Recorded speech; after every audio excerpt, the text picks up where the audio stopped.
नमस्कार साथियों, वेदांत क्लासेस के इस ऑनलाइन प्लेटफॉर्म में आपका स्वागत है। वेदांत संस्थान अपनी ऑनलाइन क्लासेस में दिनों दिन बढ़ोतरी कर रहा है और आज हमने एक नए सब्जेक्ट की शुरुआत वेदांत क्लासेस के इस ऑनलाइन प्लेटफॉर्म से करने जा रहे हैं, जो आप मेरे पीछे देख रहे हैं, जिसका नाम है शिक्षा मनोविज्ञान। साथियों, शिक्षा मनोविज्ञान का यह विषय वर्तमान स्कूल शिक्षा पद्धतियों, जितने भी एग्ज़ाम्स हैं, उन सब के लिए उपयोगी है। एक नाम जिनमें आता है स्कूल व्याख्याता का, दूसरा नाम आता है द्वितीय श्रेणी शिक्षक भर्ती का और तीसरा नाम आता है रिट तृतीय श्रेणी शिक्षक भर्ती का। साथियों, इन तीनों ही भर्ती परीक्षाओं में शिक्षा मनोविज्ञान का अपना अलग ही महत्व है और स्कोर कार्ड को अच्छा करने के लिए या सिलेक्शंस होने के लिए इसमें यह जो शिक्षा मनोविज्ञान है, इसका महत्वपूर्ण रोल होता है। इस शिक्षा मनोविज्ञान की शुरुआत आज हम करने जा रहे हैं। बहुत ही बारीकी से, बहुत ही अच्छे से हम इसे आप पढ़ेंगे, आराम से समझते हुए पढ़ेंगे और इनके साथ केवल हम उन्हीं बिंदुओं की चर्चा करेंगे जो हमारे परीक्षा उपयोगी हैं। इसके अलावा मैं किसी और पे भी बात आपसे नहीं करूंगा, क्योंकि हमारा समय बहुत कीमती है। ठीक है साथियों, तो हम बिना समय गंवाए शुरू करते हैं शिक्षा मनोविज्ञान। शिक्षा मनोविज्ञान में सबसे पहले जो बातचीत होती है कि ये आया कहाँ से, कौन था वो व्यक्ति जिसने हमको बताया कि शिक्षा मनोविज्ञान भी होता है। ठीक है, अब शिक्षा मनोविज्ञान को हमें दो अलग अलग शब्दों में देख कर पढ़ना पड़ेगा। जैसे अगर बात करें हम पहले शब्द शिक्षा की, ठीक है, शिक्षा ये जो शब्द है, इसकी उत्पत्ति कब और कहाँ से और कैसे हुई है, इसके बारे में बात करते हैं। देखिए, शिक्षा की जब चर्चा की जाए तो पूरी दुनिया में भारत को विश्व गुरु माना जाता है। शिक्षा की शुरुआत पूरी दुनिया में भारत से मानी जाती है।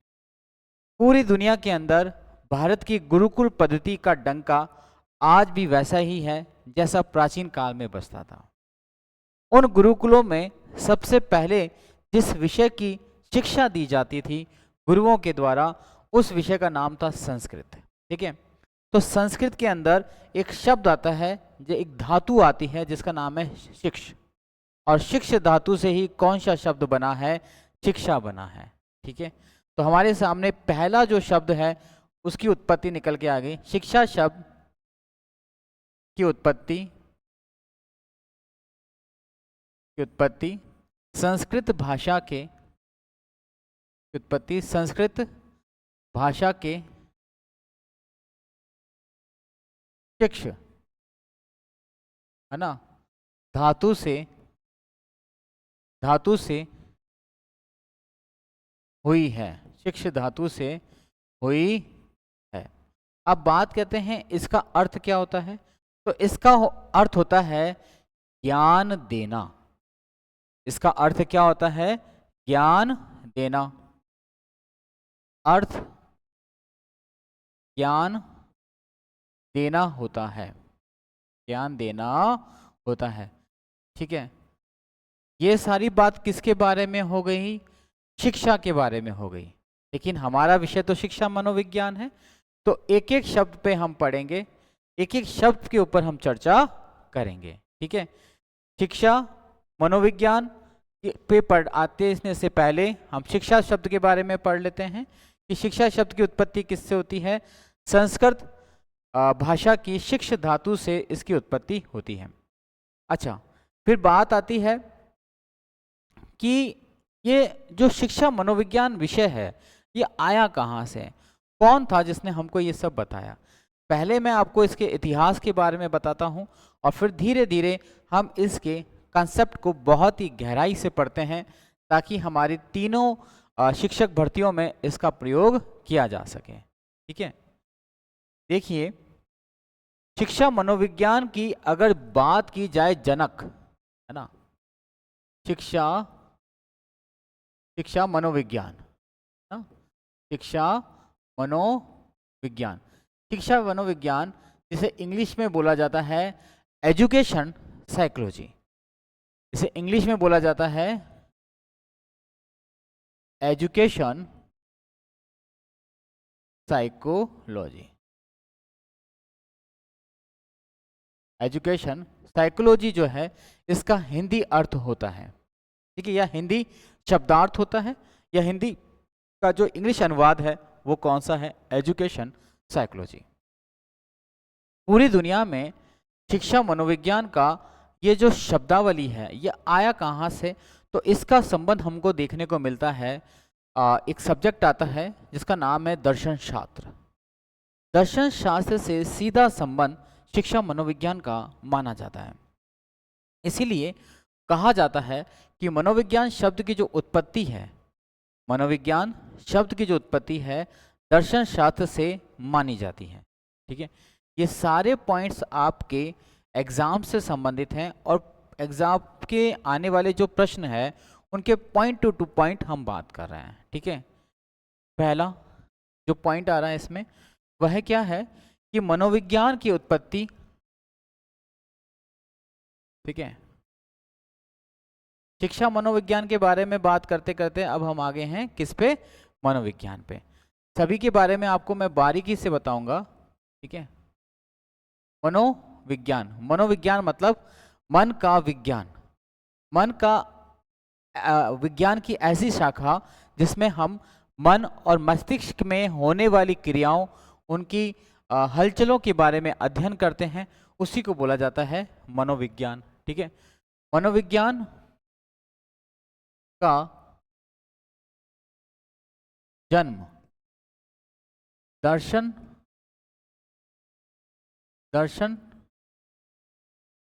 शास्त्र से माना जाता है। मनोविज्ञान का जन्म दर्शन शास्त्र से माना जाता है। अब यहाँ पर आपके सामने एक प्रश्न आ जाता है कि शिक्षा मनोविज्ञान की उत्पत्ति किस विषय से मानी जाती है, तो शिक्षा मनोविज्ञान की उत्पत्ति दर्शन शास्त्र से मानी जाती है। शिक्षा मनोविज्ञान की उत्पत्ति किससे मानी जाती है, दर्शन शास्त्र से मानी जाती है। लेकिन दर्शन शास्त्र से आया है और दर्शन शास्त्र का पिता किसे माना जाता है, वो कौन था जिसे हम दर्शन शास्त्र का जो है पिता मानते हैं, जिसने पहली बार हमको ये बताया कि जो मनोविज्ञान है वो दर्शन शास्त्र के अंदर है, और कौन सा व्यक्ति था जिसने पहली बार दर्शन शास्त्र में मनोविज्ञान शब्द को जो है पढ़ने की कोशिश करी या उसके अकॉर्डिंग अध्ययन करने की कोशिश करी। तो एक चीज बताता हूं आपको, ध्यान से सुनिएगा। सुक्रेट्स यानी सुकरात का एक शिष्य हुआ है प्लेटो। ठीक है, और प्लेटो ने पहली बार मौखिक रूप से ये बात करी थी कि मनो का या मन का अध्ययन हमें किसके अंतर्गत करना चाहिए, दर्शन शास्त्र के अंतर्गत करना चाहिए। किसने करी, प्लेटो ने करी। लेकिन प्लेटो ने ये बात जो है वर्बली करी, है ना, मतलब कि ऐसे ही जो उसकी पद्धति थी, एजुकेशन की पद्धति, शिक्षा पद्धति थी, उसके अकॉर्डिंग इसने बात करी।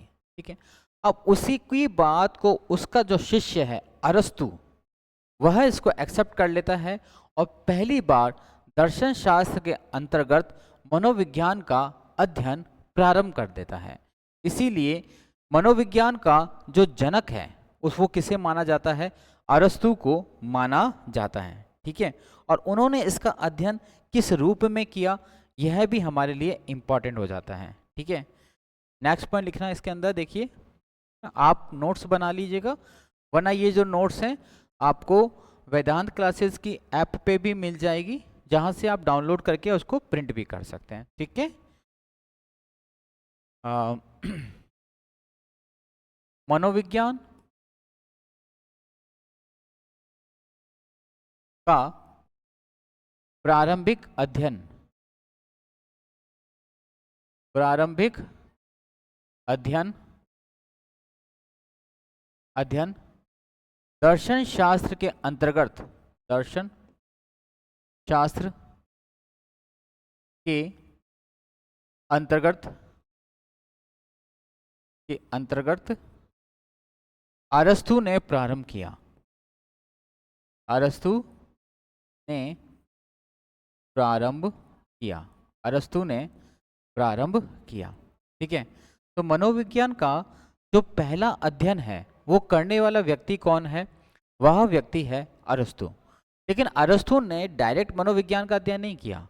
उसने अध्ययन किसका किया? Study of soul. उसने आत्मा का अध्ययन किया और बोला कि आत्मा का अध्ययन ही दर्शन शास्त्र के साथ किया जाना चाहिए, जिसे हम क्या बोल सकते हैं? मनोविज्ञान बोल सकते हैं। तो इसमें एक पॉइंट और भी आता है कि अरस्तु ने जो अध्ययन किया वो किस विषय के आधार पर किया या किस में किया। ठीक है, अरस्तु ने सर्वप्रथम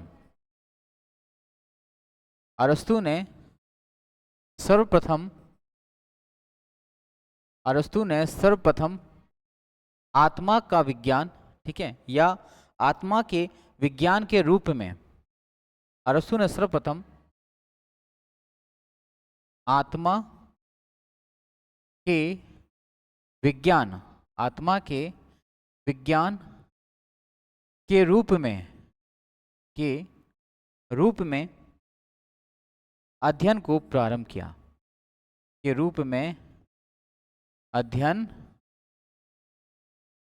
अध्ययन को प्रारंभ किया। अध्ययन को प्रारंभ किया। ठीक है, तो सबसे पहला जो अध्ययन है वो करने वाला व्यक्ति कौन है? आत्मा का अध्ययन के रूप में मनोविज्ञान का, वह है हमारे अरस्तु। एक बहुत अच्छे साइकोलॉजिस्ट या बहुत अच्छे जो हैं वैज्ञानिक हुए हैं जिनका नाम है विलियम वुंट। और विलियम वुंट हमको ये बोलते हैं कि उन्होंने आत्मा से मन, मन से चेतना, चेतना से व्यवहार, अब इसको जिसको वो अपनाया हुआ है वही क्या है हमारे पास? शिक्षा मनोविज्ञान है। बड़ी अच्छी परिभाषा उन्होंने दी थी जो आने वाले थोड़े से ही देर में मैं आपको बताने वाला हूँ, है ना। लेकिन उससे पहले हम आपको कुछ और इम्पॉर्टेंट चीज़ें हैं जो शिक्षा मनोविज्ञान की है वो आपको बताते हैं। अब मनोविज्ञान का जो इंग्लिश शब्द है वह कौन सा है? वह है साइकोलॉजी। लेकिन साइकोलॉजी यानी मनोविज्ञान को दर्शन शास्त्र से सबसे पहले अलग किसने किया? वह भी हमारे सामने इम्पॉर्टेंट हो जाता है। ठीक है, क्योंकि काफ़ी समय तक, यानी कि अगर आप बात की जाए कि ईसा पूर्व से लेकर 4वीं शताब्दी तक, ईसा पूर्व से लेकर 4वीं शताब्दी तक हम सब लोग केवल यही जानते थे कि आत्मा ही है और आत्मा का अध्ययन हमको करना है। उस समय के जो लोग थे वो मन के बारे में अनभिज्ञ थे या मन की हलचलों के बारे में अनभिज्ञ थे। ठीक है, तो दर्शन शास्त्र में ही आत्मा का अध्ययन किया जा रहा था। उसके बाद एक हमारे वैज्ञानिक आते हैं, मनोवैज्ञानिक, जिनको हम संरचनावादी, स्ट्रक्चरल साइंटिस्ट कहते हैं, मनोवैज्ञानिक स्कॉलर। उन्होंने पहली बार दर्शन शास्त्र से अलग करके मनोवैज्ञानिक शाखा का प्रारंभ किया। ठीक है, तो इनके लिए जो सेंटेंस हमको याद रखना है वह क्या है? देखिएगा, वह है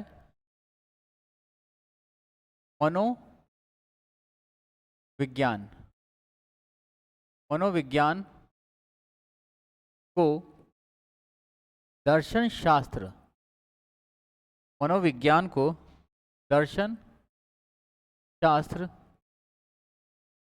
से अलग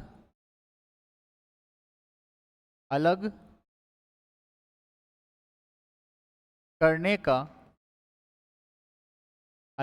का प्रथम प्रयास विलियम्स जेम्स के द्वारा किया गया। अलग करने का प्रथम प्रयास विलियम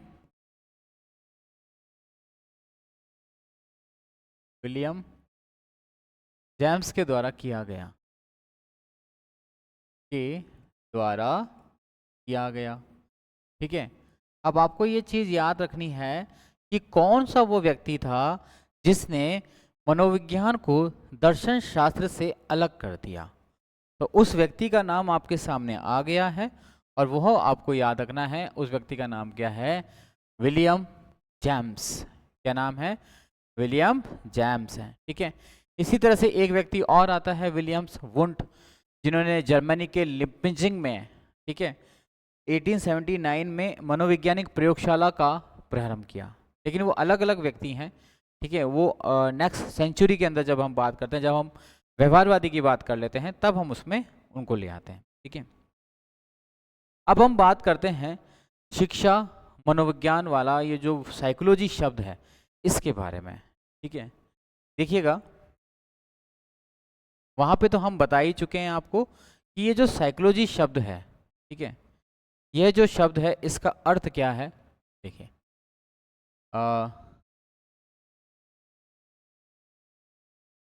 साइकोलॉजी, साइकोलॉजी, ठीक है, यही है साइकोलॉजी।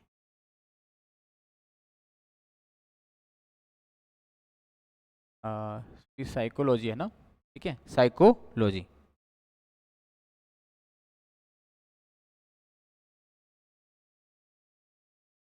साइकोलॉजी, यह जो शब्द है ये इंग्लिश का शब्दार्थ है मनोविज्ञान। मनोविज्ञान, मनोविज्ञान को इंग्लिश में क्या बोला जाता है? साइकोलॉजी बोला जाता है। और यह जो साइकोलॉजी शब्द है दो शब्दों से मिलके बना है। यह जो साइकोलॉजी शब्द है ये दो शब्दों से मिलकर बना है। ठीक है, कौन सा? साइकोलॉजी। कौन कौन से इसमें शब्द आते हैं? एक का नाम आता है, सबसे पहला जो शब्द इसमें आता है वह है साइको। साइको, वह कौन सा है? साइको। साइको, ठीक है, या साइके। इसमें एक शब्द और हमको मिल जाता है, वही है आपके सामने कौन सा? PHY, साइके। साइके। और दूसरा है, उस शब्द का नाम है लोगस। दूसरे शब्द का नाम क्या है? लोगस, साइकोलोगस। मीन्स ये कि इस शब्द का जो अर्थ होता है, इस शब्द का अर्थ होता है आत्मा। इस शब्द का क्या होता है? आत्मा। इस शब्द का अर्थ होता है आत्मा। ठीक है, और लोगस जो है इस शब्द का अर्थ होता है स्टडी, अध्ययन।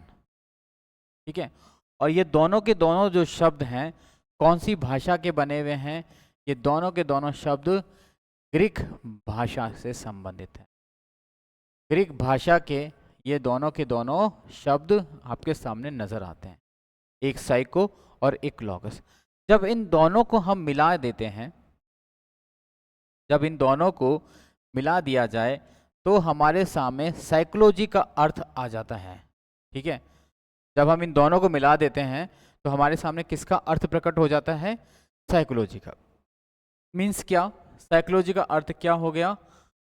विज्ञान की वह शाखा जिसमें आत्मा का अध्ययन किया जाता है, लेकिन अब तो नहीं करते हैं, उस समय की बात करते हैं ईसा पूर्व से लेकर 4वीं शताब्दी तक।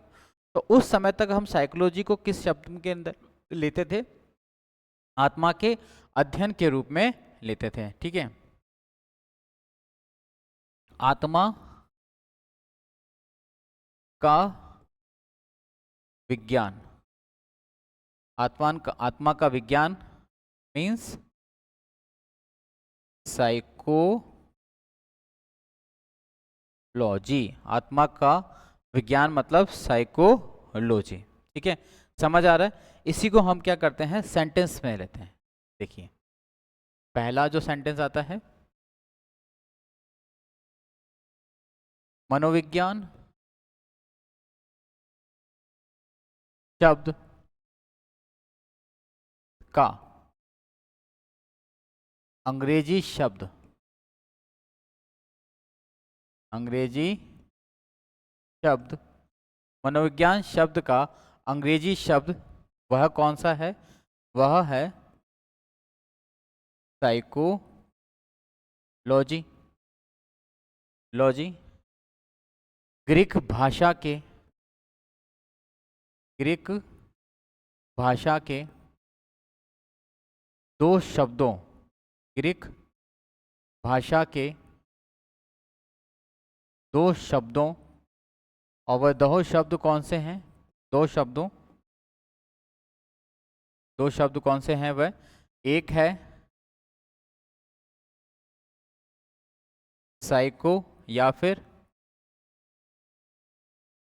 साइके प्लस लोगस।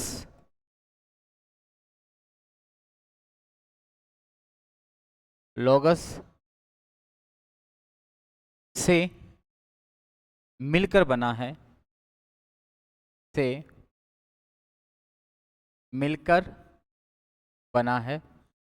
ठीक है। मनोविज्ञान शब्द अंग्रेजी भाषा, अंग्रेजी शब्द या अंग्रेजी भाषा के शब्द साइकोलॉजी, ग्रीक भाषा के दो शब्दों साइको या साइको प्लस लोगस से मिलकर बना है, जिसका अर्थ होता है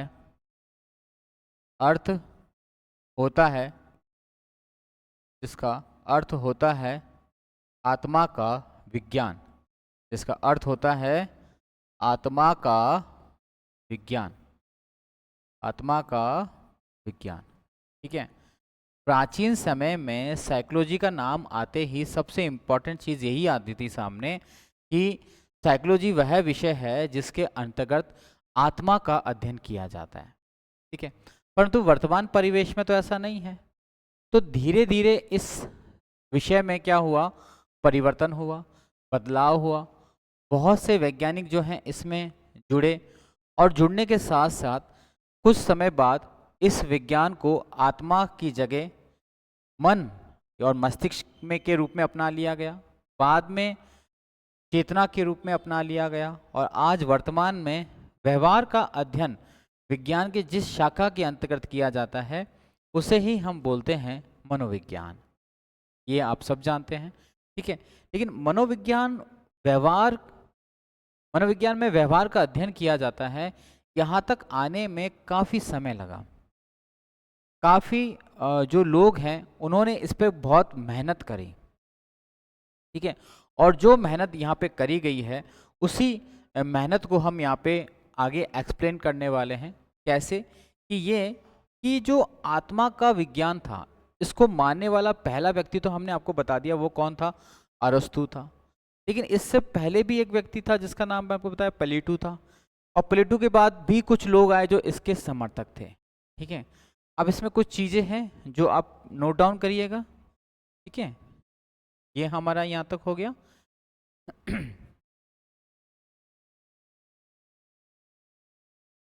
मनोविज्ञान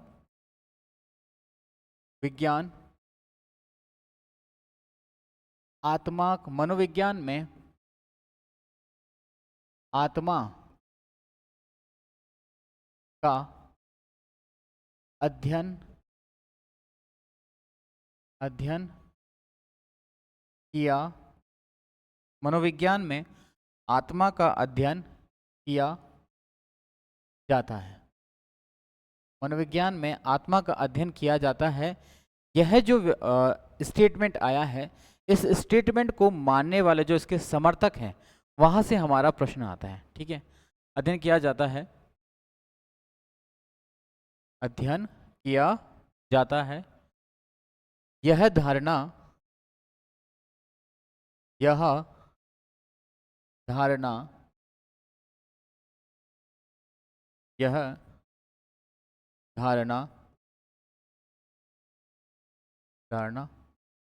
ईसा पूर्व से 34 शताब्दी तक, ईसा पूर्व से चौथी शताब्दी से, ईसा पूर्व चौथी शताब्दी से, ठीक है, 16th जो सेंचुरी है, ईसा पूर्व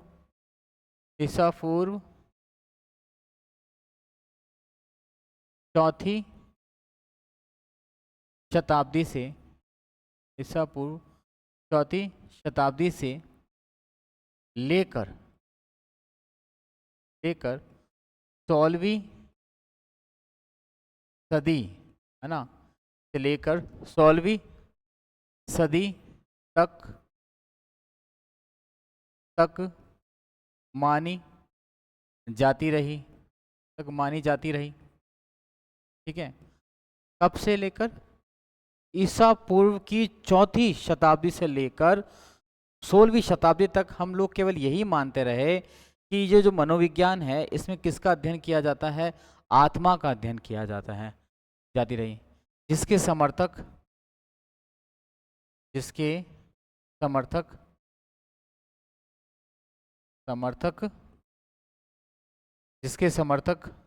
कौन कौन है? इसमें सबसे पहला नाम तो आपको पता ही है, वह कौन सा है? अरस्तु का है, जिसके समर्थक रहे हैं अरस्तु, प्लेटो, ठीक है, देकार्ते, ठीक है, देकार्ते, रुडलॉफ,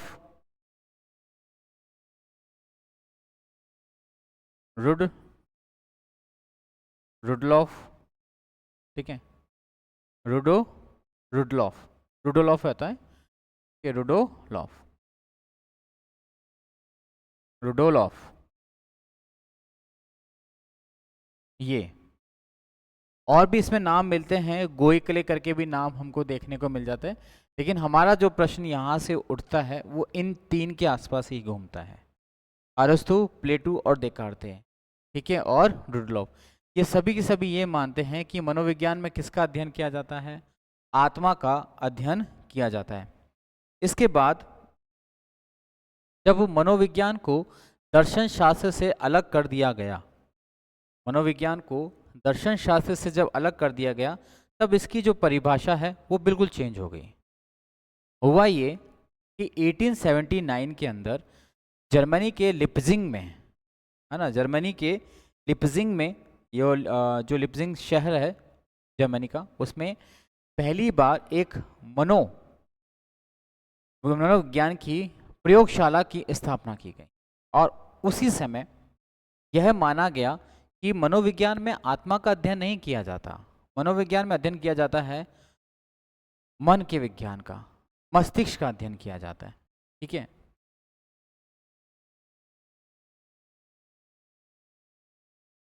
वर्ष 1879 में विलियम मनोवैज्ञानिक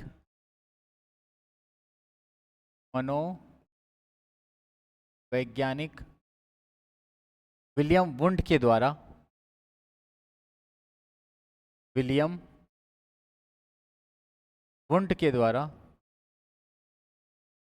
द्वारा,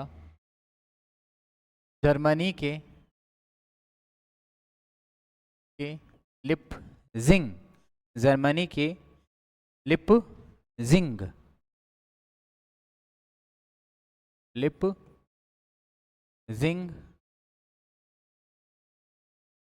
शहर में मनोविज्ञान की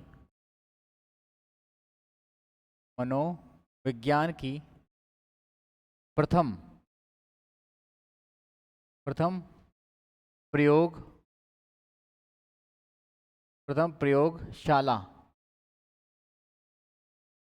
प्रयोगशाला की स्थापना की गई,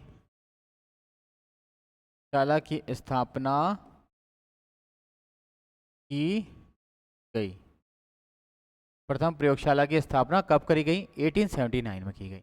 अब ये सदी कौन सी लगती है? ये 17 to 19 सेंचुरी जो है लगती है, और 17वीं से 19वीं शताब्दी के बीच में यह माना गया कि मनोविज्ञान के अंतर्गत आत्मा का अध्ययन नहीं किया जा सकता। मनोविज्ञान में किसका अध्ययन किया जा सकता है? मन और मस्तिष्क की जो क्रियाएं हैं उनका अध्ययन हम कर सकते हैं। ठीक है। 17वीं से 19वीं शताब्दी के मध्य, 17वीं से 19वीं 19वीं शताब्दी के मध्य मध्य यह माना गया यह माना गया कि मनोविज्ञान में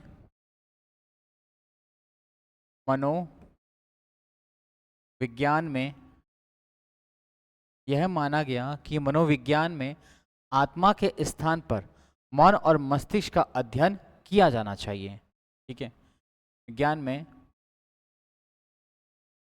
आत्मा के स्थान पर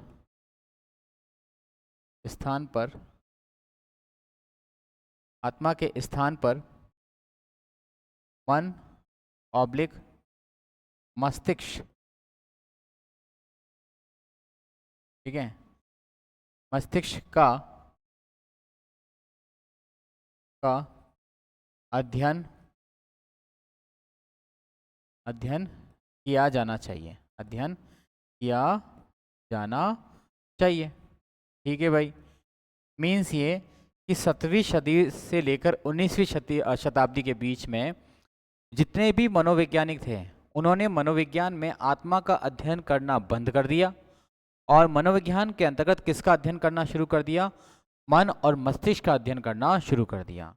इसके जो समर्थक माने जाते हैं उसमें दो लोगों का नाम बहुत इंपॉर्टेंट आता है। एक का नाम आता है जॉन लॉक और एक का नाम होता है पैम्पोनॉजी। ठीक है। समर्थक कौन कौन है? एक का नाम है जॉन लॉक और जॉन लॉक का ही कई बार आपसे पूछा जाता है, और दूसरे का नाम है पैम्पोनॉजी। पैम्पोनॉजी ने भी मनोविज्ञान में आत्मा के अध्ययन की जगह किसके अध्ययन को स्वीकार किया है? मन और मस्तिष्क के अध्ययन को स्वीकार किया है। ठीक है। अब बात आती है कुछ और शताब्दी की।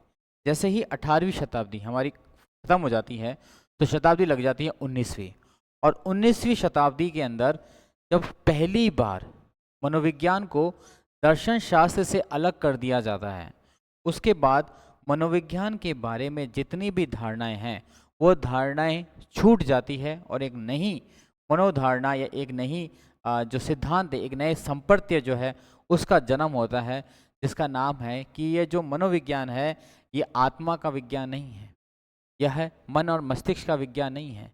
ये किसका अध्ययन है? ये कॉन्शियसनेस का अध्ययन है, यानी कि यह चेतना का अध्ययन है।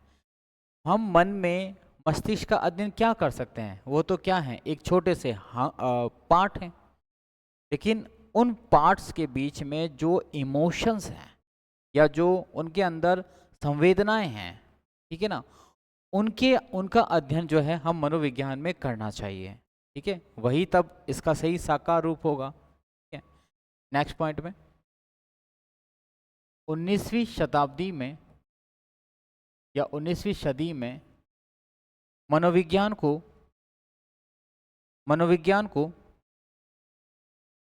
19वीं शताब्दी में मनोविज्ञान को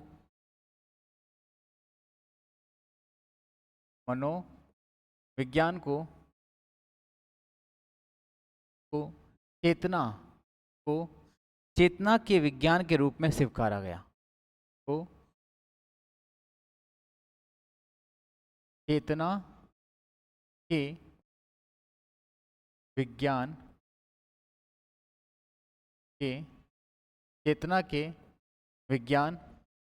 के रूप में स्वीकारा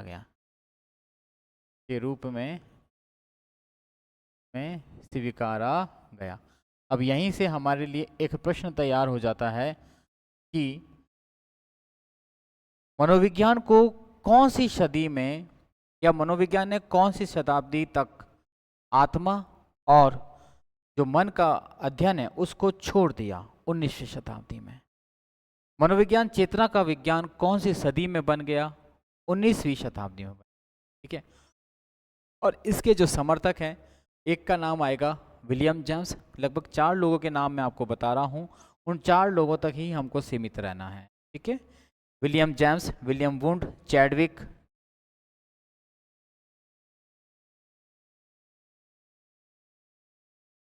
मनोविज्ञान को चेतना का विज्ञान माना, चेतना का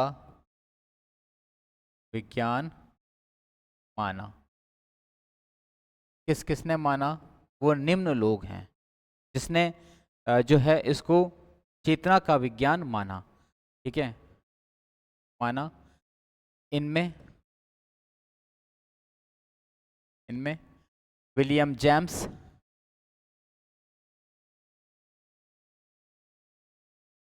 William James, William wound, William James, William wound, ठीक है, चैडविक, ठीक है, जेम्स ली, चैडविक, जेम्स ली, और एक और नाम आता है जिसका नाम हमको देखने को मिलता है टिचनर। ठीक है, टिचनर, टिचनर। ये सभी के सभी जो हैं मनोविज्ञान को मानते हैं। किसका विज्ञान? चेतना का विज्ञान यह मानते हैं। ठीक है, कितने लोग हैं? 5 लोग हैं। और ये 5 लोग ही मनोविज्ञान के रूप में ये स्वीकार करते हैं कि भाई मनोविज्ञान आत्मा का अध्ययन नहीं कर सकता, या मनोविज्ञान जो है मस्तिष्क का अध्ययन नहीं कर सकता। मनोविज्ञान किसका अध्ययन करने के लिए बहुउपयोगी है या उपयोगी है? वो है चेतना का विज्ञान। ठीक है, चेतना जो है 2 तरह की या 3 तरह की हमको देखने को मिलती है। एक चेतना खुद है, एक अर्ध चेतना है, और एक जो है चेतना है ही नहीं। ठीक है, अचेतना है। इस तरह से जो है हमको चेतना के बारे में इंफॉर्मेशन हमको देखने को मिल जाती है। ठीक है, लेकिन यह चीज़ यहीं नहीं रुकी। 20वीं शताब्दी तक आते आते लोगों ने ये बोल दिया कि भाई ये जो मानव है, ये जो मनुष्य है, ये चेतना का चेतना के वशीभूत होकर ही व्यवहार करता है। तो हमें जो है व्यवहार का अध्ययन करना चाहिए। इसका आशय ये हुआ कि मनुष्य के मन और मस्तिष्क में जो कुछ भी घटना कर्म चल रहा होता है उसके अकॉर्डिंग ही वो अपना प्रस्तुतिकरण देता है या अपना जो है व्यवहार का प्रदर्शन करता है। तब से लेकर आज तक हम लोग मनोविज्ञान को व्यवहार का विज्ञान मान रहे हैं। लेकिन मनोविज्ञान को चेतना का विज्ञान कब माना गया? 19वीं सदी में। और 20वीं सदी से लेकर आज तक हम मनोविज्ञान को व्यवहार के विज्ञान के रूप में स्वीकार कर रहे हैं, और यही चला आ रहा है। ठीक है, तो लिखिएगा इसके अंदर, इसमें जो अगला पॉइंट है हमारे सामने क्या है? 20वीं शताब्दी से लेकर वर्तमान तक, 20वीं सदी बोलो या शताब्दी बोलो, सदी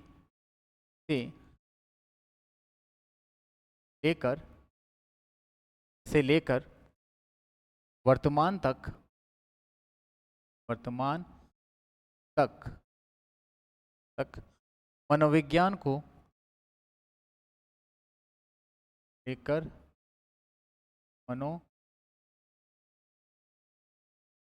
लेकर वर्तमान तक मनोविज्ञान को व्यवहार के विज्ञान के रूप में, व्यवहार के विज्ञान के रूप में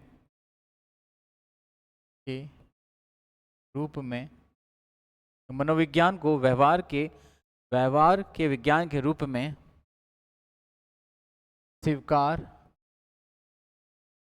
स्वीकारा जा रहा है, स्वीकारा जा रहा है।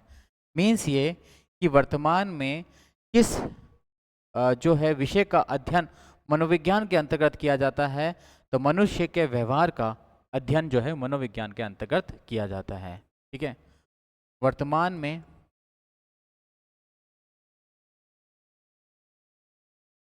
में मनोविज्ञान के अंतर्गत मनोविज्ञान के अंतर्गत के अंतर्गत मनोविज्ञान के अंतर्गत मनुष्य के या जीव प्राणी, मनुष्य बोलिए या इसको क्या बोलिए आप, जीव प्राणी बोलिए। ठीक है, जीव प्राणी के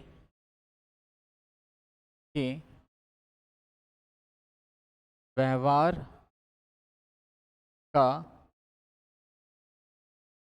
का अध्ययन किया जाता है। व्यवहार का अध्ययन किया जाता है। व्यवहार का अध्ययन किया जाता है।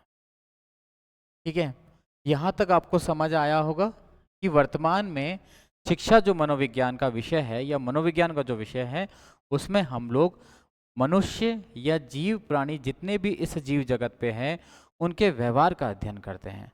और व्यवहार को जो है मनोविज्ञान के अंतर्गत हमने कब शामिल कर लिया था, 20वीं शताब्दी में हमने शामिल कर लिया। इससे पहले मनोविज्ञान में सबसे ज़्यादा किसका अध्ययन किया जाता था, तो चेतना का अध्ययन किया जाता था। और चेतना से पहले किसका अध्ययन किया जाता था, तो चेतना से पहले मन और मस्तिष्क का अध्ययन किया जाता था। और इससे भी पहले या प्राचीन काल में मनोविज्ञान की ये जो शाखा है इसमें किसका अध्ययन किया जाता था, इसमें आत्मा का अध्ययन किया जाता था। और मनोविज्ञान का जन्म कौन सी विषय से माना जाता है, तो दर्शन शास्त्र से माना जाता है। ये सारे की सारी जो पॉइंट्स अभी मैंने आपके सामने दोहराए हैं यह हमको याद होने चाहिए। ठीक है, अब आगे बढ़ते हैं इसमें कुछ और नई चीज़ों के साथ। वह क्या है, तो एक छोटे से एक पिन पॉइंट की टेबल देते हैं आपको जो आपको रटना है। ठीक है, लेकिन पहले मुझे आपको ये बताना होगा कि वो कौन लोग हैं जो ये मानते हैं कि मनोविज्ञान जो है व्यवहार का विज्ञान है। ठीक है, मतलब कि हम बात कर रहे हैं इनके इस संप्रत्यय के जो समर्थक है उनकी बात कर रहे हैं। ठीक है, मनोविज्ञान को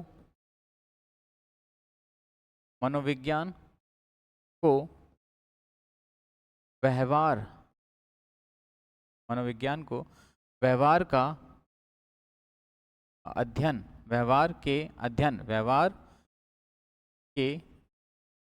अध्ययन का विज्ञान मानने वाले वो कौन लोग हैं जो ये हैं कि भैया मनोविज्ञान जो है वो व्यवहार का अध्ययन है। ठीक है, उसमें हमारे पास 4 5 6 लोग जब आएंगे जिसमें सबसे इम्पोर्टेंट नाम आ जाता है जिसको हम मनोविज्ञान का सबसे बड़ा व्यवहारवादी बोलते हैं, उसका नाम है वाटसन। उसका नाम क्या है, वाटसन। दूसरा है वुडवर्थ, मैकडूगल, वुडवर्थ, ये सब व्यवहारवादी हैं। मैकडूगल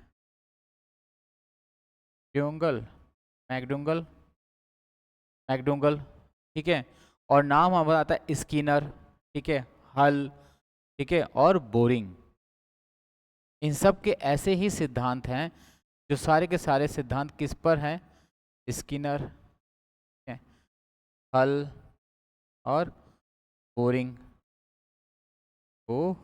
आप इसमें पावलोव का नाम भी ले सकते हैं, वो भी क्या है हमारे जो है मनोविज्ञान से ही संबंध रखते हैं, परंतु उसको हम थोड़ा सा अभी यहाँ पे नहीं रख पाएंगे। ठीक है, अब इनके नाम ही मेन है, सबसे इम्पोर्टेंट आपको ध्यान रखना है, वाटसन, वुडवर्ड, मैकडूगल, स्किनर, हल और बोरिंग। ठीक है, ये सारे के सारे मनोविज्ञान को व्यवहार का विज्ञान मानते हैं। दैट्स मीन्स इम्पॉर्टेंट फैक्टर क्या है, ईसा पूर्व चौथी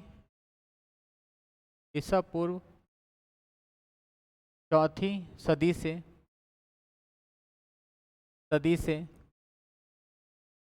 से 16वीं सदी तक, ठीक है। मनोविज्ञान क्या था? मनोविज्ञान आत्मा का विज्ञान था। मनोविज्ञान क्या था? आत्मा का विज्ञान था, ठीक है। इसके बाद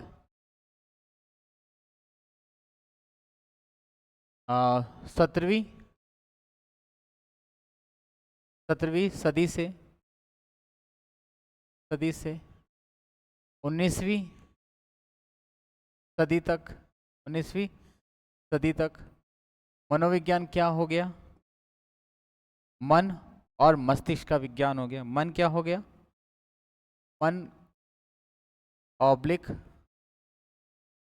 मस्तिष्क,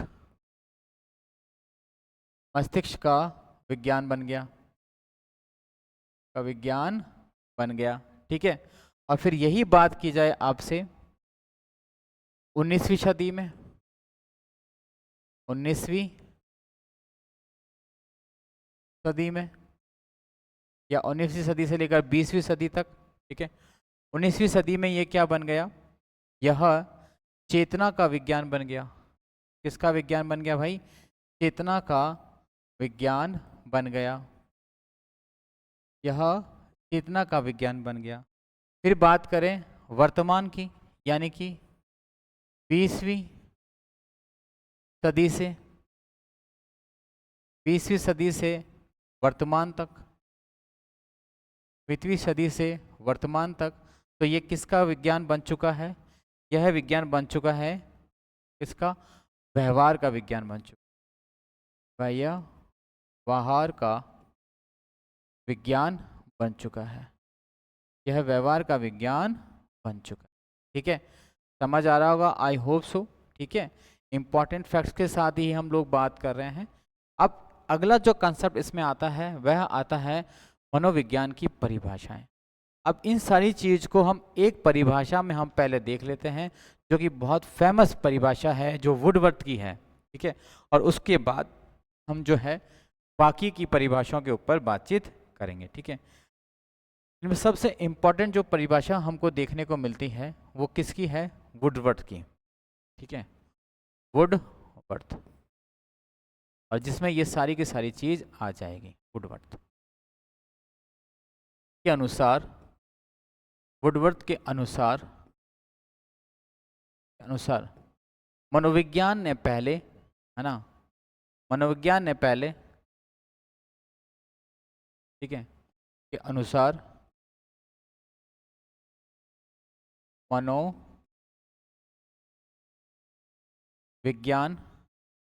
ने पहले आत्मा को त्यागा, आत्मा को त्यागा, ठीक है। फिर मन को, मस्तिष्क को त्यागा, फिर मन और मस्तिष्क को त्यागा, फिर चेतना को त्याग कर, ठीक है, त्यागा, फिर मन, मस्तिष्क को त्यागा,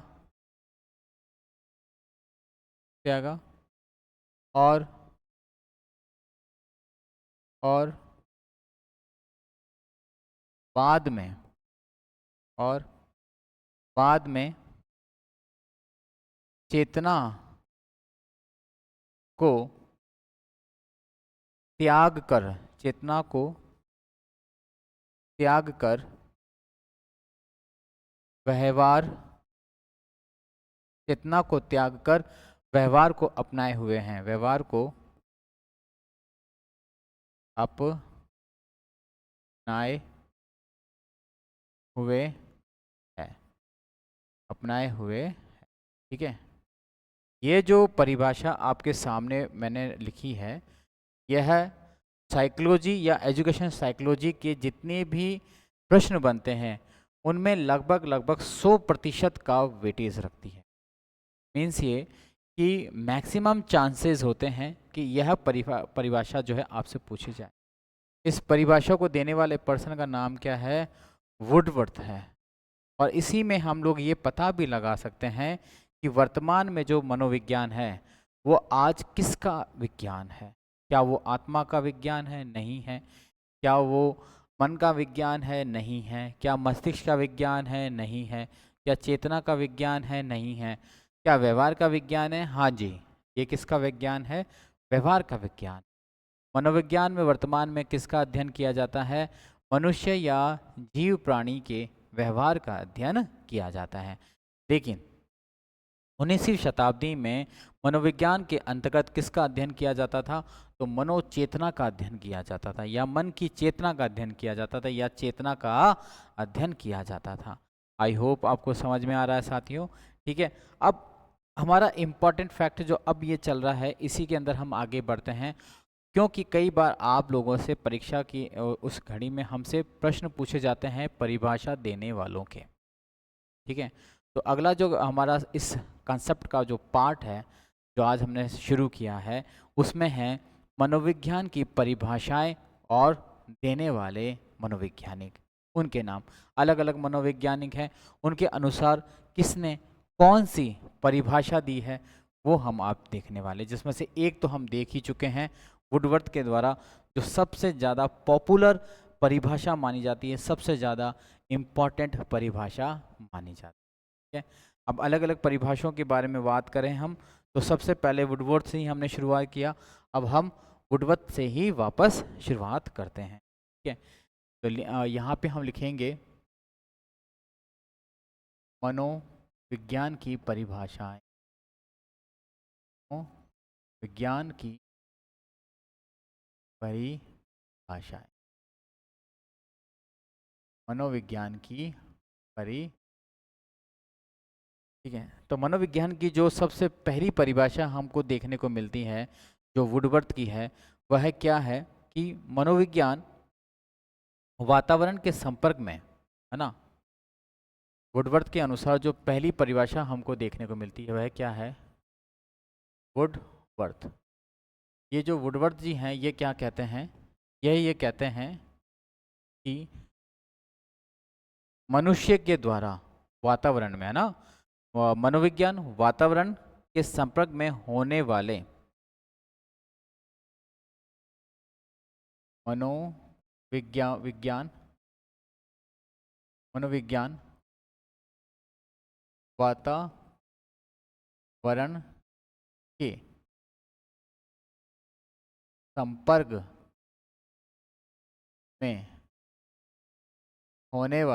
संपर्क में होने वाले व्यवहार का अध्ययन है। सीधी सी बात है, वो अपनी पूरी जो डेफिनेशन है वो किस पे आधारित कर रहा है? व्यवहार पे। व्यवहार का अध्ययन है, व्यवहार का अध्ययन है, व्यवहार का अध्ययन है, अध्ययन। ठीक है, ये जो परिभाषा है सबसे पहले मैंने आपको बताई, ये किसकी है? ये वुडवर्थ की है। वुडवर्थ जी क्या कहते हैं? ये कहते हैं कि मनोविज्ञान जो है वातावरण के जैसे ही संपर्क में एक प्राणी, जीव प्राणी आता है तो उसके व्यवहार में कुछ परिवर्तन आ जाते हैं। अब वो परिवर्तन आए क्यों, उनके पीछे का कारण क्या है, इन सब के पीछे को जो अध्ययन करने वाली जो विज्ञान की शाखा है वो कौन सी है? मनोविज्ञान है। इसको एग्जाम्पल में भी हम समझेंगे, जब इन परिभाषाओं से थोड़ा सा और अंदर डीपली जाएंगे तो मैं उदाहरण के साथ भी आपको इसके बारे में बताऊंगा। ठीक है, दूसरी जो परिभाषा हम सबसे पहले देखेंगे वो है वॉटसन की भाषा। ठीक है, वॉटसन वॉटसन कहता है, वॉटसन बहुत अच्छी सी बात कहता है।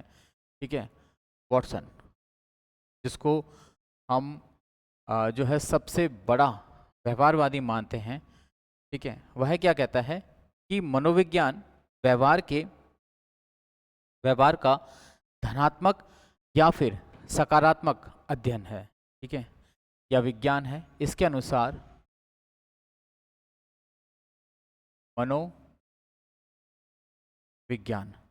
इसके अनुसार, वॉटसन के अनुसार, मनोविज्ञान व्यवहार का धनात्मक अथवा सकारात्मक अथवा सकारात्मक विज्ञान है। बस छोटी सी भाष जो है इसने बोली है,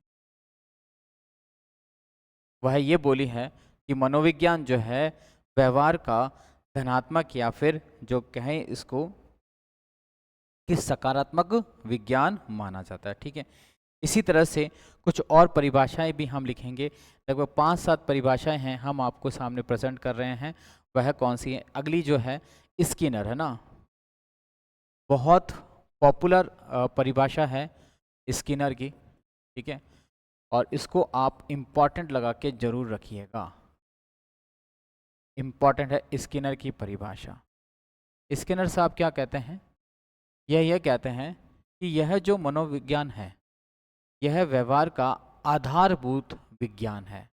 यह व्यवहार का आधारभूत विज्ञान है। ठीक है,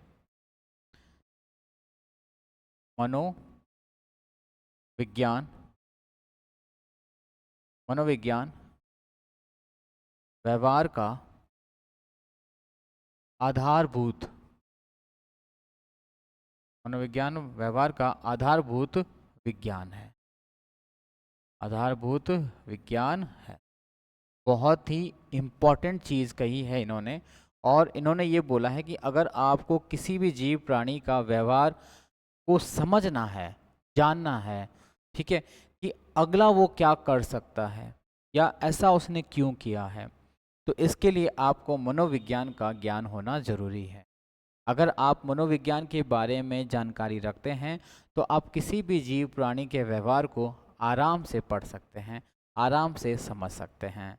ठीक है, तो ये वाली परिभाषा इम्पॉर्टेंट परिभाषा मानी जाती है। इसी तरह से एक और परिभाषा भी इम्पॉर्टेंट मानी जाती है जो होती है हमारे मैकडूंगल के मैकडूंगल के अनुसार। ठीक है, यह परिभाषा भी इम्पॉर्टेंट मानी जाती है, मैकडूगल। ठीक है, यह क्या कहते हैं? यह कहते हैं कि जो मनोविज्ञान है वह व्यवहार का जो आचरण है उससे संबंधित उसको करके बताते हैं कि आचरण का, ठीक है, और उसके व्यवहार का वह विज्ञान है जिसमें हम जैसा उसने आचरण किया है या जैसा उसने व्यवहार किया है उसको वैसा का वैसा ही हम समझें, हम उसको जो है बता दें या फिर हम उसको क्या है डिस्क्राइब कर सकें एज इट इज़। ठीक है, मतलब इन्होंने ये लिखा है कि मनोविज्ञान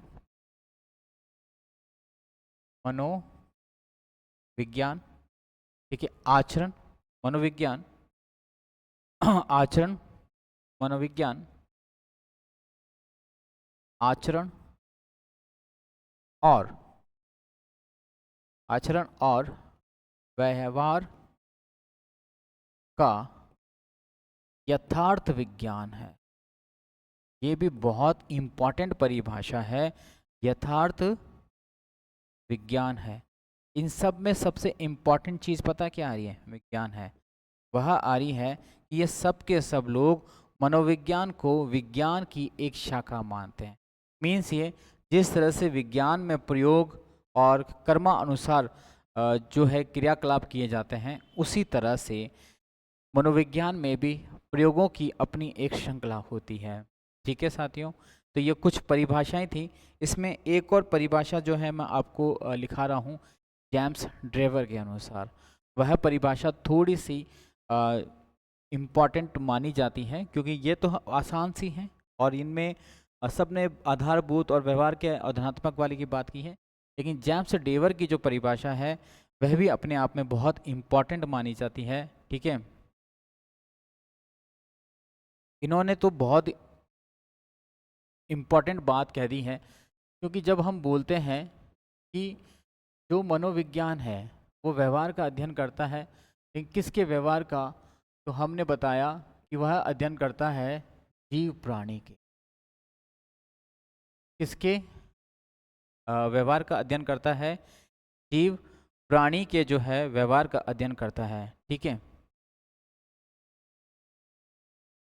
इनके अनुसार मनोविज्ञान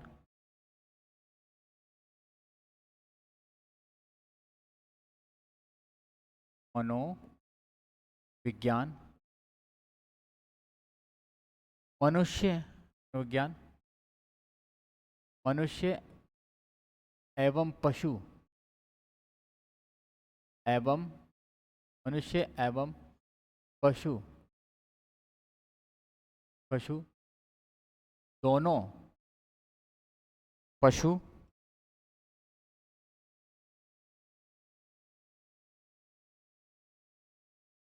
दोनों के सभी प्रकार के पशु दोनों के सभी प्रकार के व्यवहार का विज्ञान है, व्यवहार का विज्ञान है। ठीक है, व्यवहार का विज्ञान है।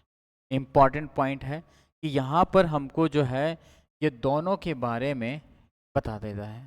ठीक है, कि मनोविज्ञान में हम मनुष्य के व्यवहारों का तो अध्ययन कर ही सकते हैं, करते ही हैं, और पशुओं के व्यवहार का भी अध्ययन हम कर सकते हैं। कई बार आप देखते हैं कि हम बोलते हैं कि कुत्ता बड़ा वफादार होता है, घोड़ा बड़ा वफादार होता है, तो उसका जो वफादार होना है वह क्या है, उसका मनुष्य के प्रति एक व्यवहार है। और वह व्यवहार क्यों है, क्या वजह थी, उसका जब अध्ययन किया जाएगा तो उसके लिए हमको मनोविज्ञान का ही सहारा लेना पड़ेगा। ठीक है, तो इसी तरह से हमने इसको जेम्स डेवर को हमने आपको समझा दिया। ठीक है, अब मोटी मोटी परिभाषाएं तो हमारे सामने आ जाती है। ठीक है, अब इसमें जो सबसे इम्पॉर्टेंट चीज़ है वह क्या है, मनोविज्ञान है। क्या है मनोविज्ञान, तो आसानी से आप इसको समझ लीजिए। ठीक है, या हम ये बोलें मनोविज्ञान की विशेषताएं, मनोविज्ञान की विशेषताएं, मनोविज्ञान की विशेषताएं। और भी बहुत सारी विशेषताएं हैं, बेसिक जो विशेषताएं हैं या बेसिक फीचर्स जो हैं वो मैं आपको बता देता हूँ। अब विशेषताओं की बात की जाए या मनोविज्ञान की प्रकृति क्या है, तो सबसे इम्पॉर्टेंट चीज़ तो ये, मनोविज्ञान है क्या, व्यवहार का विज्ञान है। ठीक है, पहला सबसे इम्पॉर्टेंट पॉइंट क्या है, मनोविज्ञान,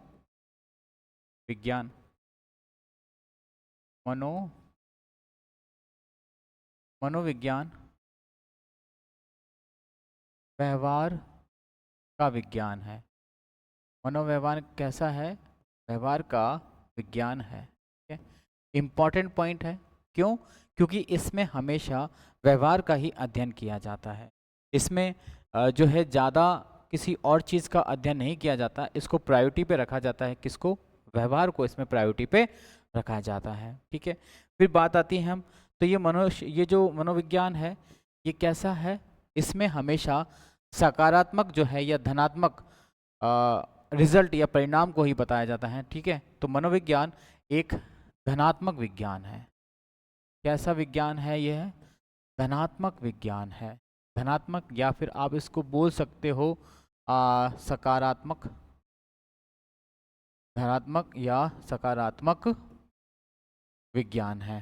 ठीक है, ऐसा नहीं है कि इसमें किसी नकारात्मक चीज़ का अध्ययन नहीं किया जाता, लेकिन हमारी प्राथमिकता किसको होती है, धनात्मक या सकारात्मक को ही होती है। ठीक है, इम्पॉर्टेंट चीज़ ये है कि विभिन्न विधियों का जो प्रयोग किया जाता है इसमें, ठीक है, वह सभी के सभी कैसी होती हैं, उनसे परिणाम ज्ञात किए जाते हैं, और मैक्सिमम चांसेस होते हैं कि हम उन जो पद्धतियाँ या जो प्रविधियाँ इसमें इस्तेमाल करें उनका परिणाम कैसा हो, धनात्मक हो। ठीक है, एक और जो इम्पॉर्टेंट चीज़ है इसकी जो प्रकृति है, मनोविज्ञान क्या है, मनोसामाजिक विज्ञान है। मनोविज्ञान मनोसामाजिक विज्ञान है। मनोविज्ञान मनोसामाजिक विज्ञान है। अरस्तु जी के द्वारा ये चीज़ कही गई है कि मनुष्य क्या है, एक सामाजिक प्राणी है। मनुष्य एक सामाजिक प्राणी है, तो समाज में जितने भी जीव प्राणी हैं उनका अध्ययन या उनके व्यवहार का अध्ययन विज्ञान की जिस शाखा में किया जाता है वही क्या होता है, वही हमारी मनोविज्ञान की शाखा मानी जाती है। ठीक है, इंपॉर्टेंट है, ध्यान रखना। मनोविज्ञान क्या है? जीव विज्ञान है, एक बायोलॉजिकल फैक्ट्स है। मनोविज्ञान जीव विज्ञान है।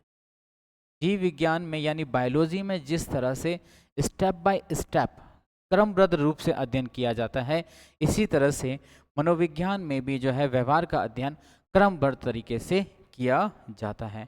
अच्छा, क्या मनोविज्ञान केवल विज्ञान ही है? नहीं, मनोविज्ञान अपने आप में एक आर्ट है। किसी के मन को समझना या मन की जो संवेदनाओं को समझना, ये हर किसी की बस की बात नहीं है। ठीक है, इसके लिए ज़रूरी है कि हमें मनोविज्ञान के बारे में जानकारी हो। इसका मतलब हम उस मनोविज्ञान को अप्लाई करने में एक्सपर्ट होने चाहिए, स्किल्ड होने चाहिए। इसलिए मनोविज्ञान क्या होता है? एक कला भी माना जाता है। ठीक है, मनोविज्ञान क्या है भाई? मनोविज्ञान कला है। ध्यान रखिएगा, मनोविज्ञान कला और विज्ञान दोनों है। मनोविज्ञान कला और विज्ञान दोनों है। कला और विज्ञान दोनों है। मनोविज्ञान कला और विज्ञान दोनों है। इम्पॉर्टेंट पॉइंट है, याद रखिएगा, भूल मत जाइएगा।